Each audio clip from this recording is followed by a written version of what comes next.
So you've probably hit about 1050 and you're feeling brave and you want to try the new dungeon. This is my guide of the dungeon. It may not be the clearest to some people may understand it.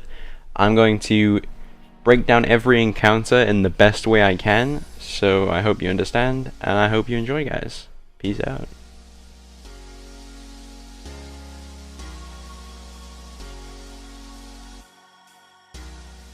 The Phalanx Echo is the first boss you'll face after doing the entrance to the dungeon.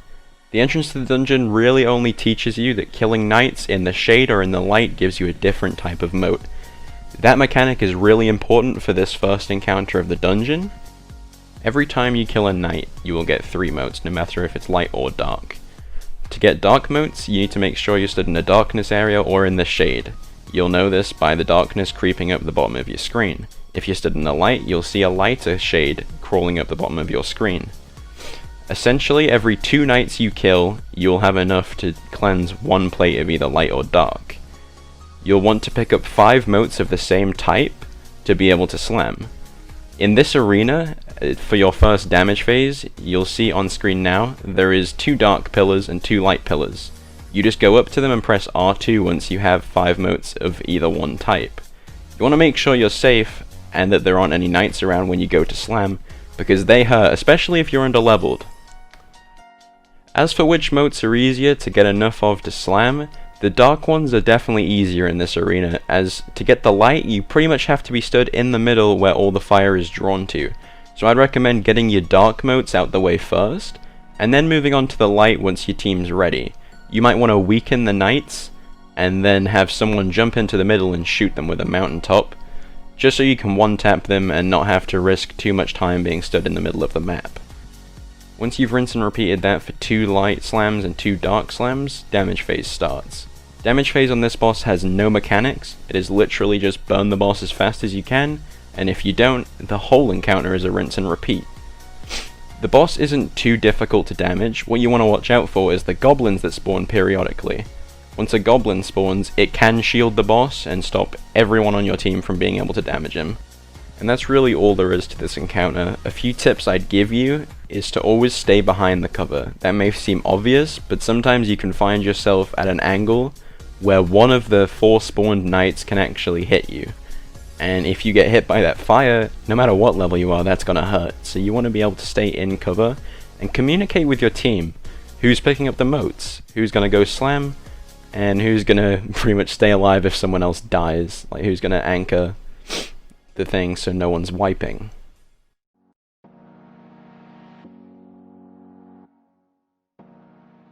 This encounter I'm gonna call the Strange Desert, and it truly is strange. There's around about 5 different locations, and it seems to be all the planets that are gonna get removed. And when I say all the planets, I mean like the kind of landmark that's on that planet.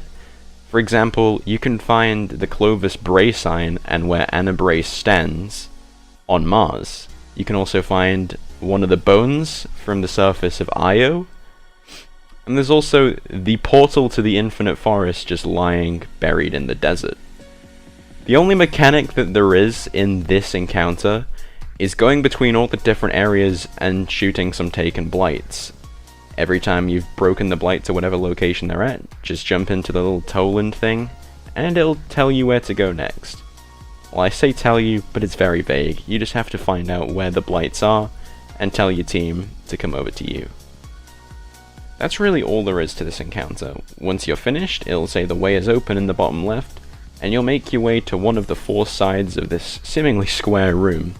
And you'll find a big pink door if you're at the right area. I say big pink door, it's like a glowing beam or a glowing strip of pink, and that's how you know you're going to go through that into the next encounter.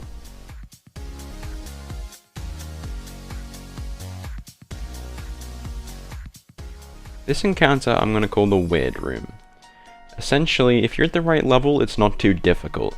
If you're underleveled, it can be a little bit challenging, but only for a few reasons, which I will point out a little bit later on. This room essentially has a plate in the middle with Toland on it, but as you look around, you'll see the walls and the roof all have that same plate in the center. The way to complete this encounter is looking up at all the walls and seeing which side of the room has Toland floating on the little platform. Essentially, that side is the one that you'll want to slam on the light pillar. So let's say you enter the room, and in this case, as you can see in the gameplay, there was Toland on the left wall. The left wall was a light slam, so we're going to get 5 light motes, someone's going to pick them up, and someone's going to go and slam with them. Once slammed, the middle plate in the room will activate. In order to jump up on the plate, all 3 of you have to be on it. And when I say jump up, I mean all 3 of you stand on the plate, and it kind of sucks you into the middle cube and drops you out on the side that you slammed. If you don't slam on the side that Toland is on, you don't make any progress in the encounter, you just get moved to a different room. That's why you want to pay attention to where Toland is and make sure you're slamming that one to get this encounter done as quickly as possible. Now for the main kicker in the encounter. Every time you kill a knight, a hobgoblin spawns up on a random beam above you on a different wall. You want to make sure you have someone in your team aiming at these things, because they hurt. In this gameplay, I'm 1059, and you've just seen how much damage they did to me with only about 2 shots. It nearly knocked me out. They are really strong, and probably your worst enemy in this arena, as staying alive isn't too difficult as long as you communicate it with your team. Hobgoblins though, they can get some weird sightlines on you, so you want to make sure every time you kill a knight, someone looks up and takes out the hobgoblins. That's most all of the mechanics in this room. All I can really add to it is make sure you've got maybe a warlock on your team with either a well or devour or something to keep them healed up. You might want a few titans for some barricades to be able to block some of the hobgoblins' shots, especially when you stand on that middle plate to go into the next room. There's a chance the hobgoblins and the adds don't get despawned, so they will just be shooting you. You want to be able to not take as much damage going into the next room. So yeah, it's really kind of just a rinse and repeat from there. Once you have slammed, I believe it's 6 different plates because the 6 different sides of the cube, you will be put into a room that is just like all the other rooms, but instead it will say the 9 responds or the realm responds. I can't quite remember it, sorry. But once that does happen, you'll notice, and 2 big Cabal Centurions, I think they're mini bosses, they will spawn up. And essentially, once you kill those, the encounter is finished.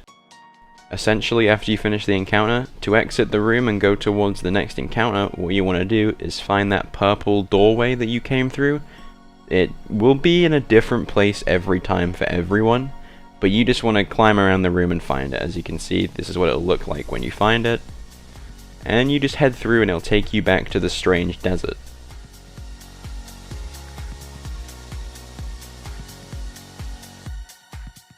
Upon exiting, something's different. This time, you'll have your second sighting with the Kel Echo, the final boss of the dungeon, and you want to follow him. He will lead you to the doorway that will take you into Rainbow Roads. I mean, come on, you can't tell me they didn't take inspiration from Rainbow Roads for this. Essentially, what's going to happen is, you'll see a lot of ribbons. Most you can drive on with your Sparrow, and you just want to try and make it as far down as you can to the big diamond. Once you make it there, you will get sucked in, but let's not get ahead of ourselves. There are a few obstacles in your way before you make it to the big diamond.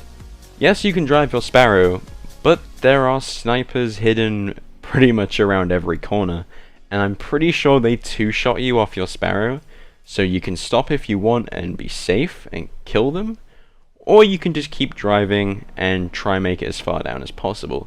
If you're in a team of 3, I reckon have one person maybe stay back killing them, and the other 2 recklessly drive to try and make it, because obviously you have more chances, and if someone's all the way back there, and they're safe, you're going to be able to respawn, because this is a respawn restricted area for some reason, meaning you're going to have around about a 40-second respawn timer. As for soloing, I'm no expert and I don't pretend to be, so I wouldn't know the strats. I haven't watched many solo flawlesses yet, but I know it's been done. Honestly, if I was going to solo this, I'd just take no risks. I would kill all snipers in my path, as I wouldn't want a chance of dying here especially. Just think of how many encounters you'll have done trying to get here. Especially with that last encounter, soloing it must have been a little bit challenging. I'd say just follow the path I've made in this gameplay, just because it's got me through the entire thing nearly 100% of the time with not too many deaths. Once you've done that, like I said earlier, you'll get sucked into the diamond, and you'll see that in a second.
Here we are getting sucked into the diamond.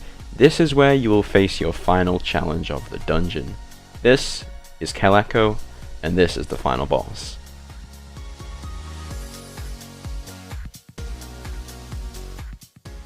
Upon entering the diamond, you just want to make your way up. There will be a lot of thrall, but I believe if you make it far enough, they just despawn. Because right at the end of this tunnel, you'll see there is the final boss room. In the gameplay, I kill the thralls because I'm not used to just running past them all. Every time I've done it, I've killed them, but I have been in fire teams with my friends, where they'll just run through and it'll be all good. And here's the doorway I was talking about at the end of the corridor, which will lead you into the final boss room. The boss room is triangular in shape, and on each corner of the triangle there is a slam spot. And also a boss stood there. The boss splits into 3 for this phase. Essentially, every time you extinguish a pillar of dark or light, it will remove the boss on the said side that you did it on. Once the boss is removed, you'll wait a few seconds and an ogre will spawn. I recommend spawn trapping it. That's what I've done with every run I've done, and it has made it so much easier than the times that we forgot about the ogre, because the ogre will just wander the arena and it'll make it so much more difficult. Just because you've got to juggle that with the knights, and taking ogres are kind of annoying. I don't know if you noticed that. That's kind of the mechanics to this room. Now I'm just going to rattle off a few little things you might want to know, and little tips that I've had during my runs that, that kind of help me. Essentially, we always communicate who wants to pick up the motes first, just so there's no confusion and you're not having someone with 3 motes and another with another 3 motes. You'll always want to have your supers up for the boss damage, so try and refrain from using them in this room. If you're really gonna die, then use it. It's not the biggest of deals. It's just you'll want to burn the boss as fast as possible, because that's gonna be your easiest way of completing it, as you don't really want to do multiple damage phases. I'd recommend getting Oppressive Darkness before going into this boss room, or having someone on your team run Oppressive Darkness. It is one of the most useful mods for anything in this game, especially this dungeon. It is such a noticeable difference in damage if you don't have it compared to when you do have it on this boss in particular. Because normal damage phases, you don't do too much damage to the boss. That might just be me, or it could be a thing in general. I haven't watched too many boss fights on YouTube or anything, so that's just something to bear in mind. As far as loadouts go, I would recommend the Mountaintop and Anarchy, just like pretty much any encounter you do in most things. There is probably other strats and other weapons you can use, but I'd say this is the most reliable, especially if your whole team is running it. Anarchy is super useful for all the ogres around the room. Just stick a few on and run away if you have to get into cover that badly. You'll just want to make sure you're never putting yourself or your team at risk by being out in the open alone and dying. Once you have slammed all 3 locations, a purple diamond will reveal itself in the middle, just like you've seen when you kill the Phalanx Echo. All you want to do is head down there and you have started the damage phase.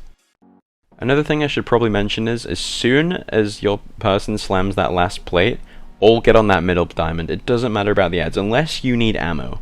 There is no reason for you to put anyone at risk by trying to fight ads that are unnecessary. And now we are in the damage phase of the final boss. These are the last mechanics you'll need to know to finish the dungeon. The boss has a faint aura, and if you're not in this aura, you are building up stacks of dark entropy. If you build up enough stacks, you will die. My recommendation for this encounter is stand behind cover close enough to the boss that you're in the aura, and use Mountaintop and Anarchy. Stick 2 Anarchies to the boss and keep shooting him with Mountaintop from cover. Every time your Anarchy runs out, shoot the boss again. Stick the boss again, sorry. Keep following the boss, keep damaging. He's going to send out blights like a normal Taken Captain does, but these aren't blights. These are teleport portals. These will knock you back to the start of the arena. And that will probably make sense to you given the mechanic of staying near him to not wipe. He sends you back to the start of the arena. If that does happen, if you do hit that portal, you want to run straight back to the boss as fast as possible and don't die. Essentially, he's going to make his way to the end, you're going to get a final little bit of damage off, and he's going to teleport away, and you're going to rinse and repeat. And that's going to do it for this video. I hope you did enjoy. This is my first time ever doing a Destiny guide, so I hope it was at least useful to someone. If it helps at least one person, then it was worth making. It's took me a while, so a positive rating would be appreciated, but just leave your honest opinions in the comments. I will see you all in the next one, guys. Bye-bye. Middle. Yeah. I've got a rift there. Do you have oppressive? Yep, and I got a Nova. Okay.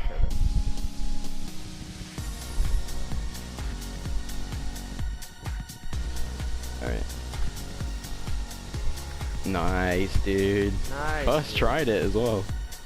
I fell off the map. What a guy. Dude, that was completely intentional, on purpose, celebratory falling off, bro. I got another Who's Glow.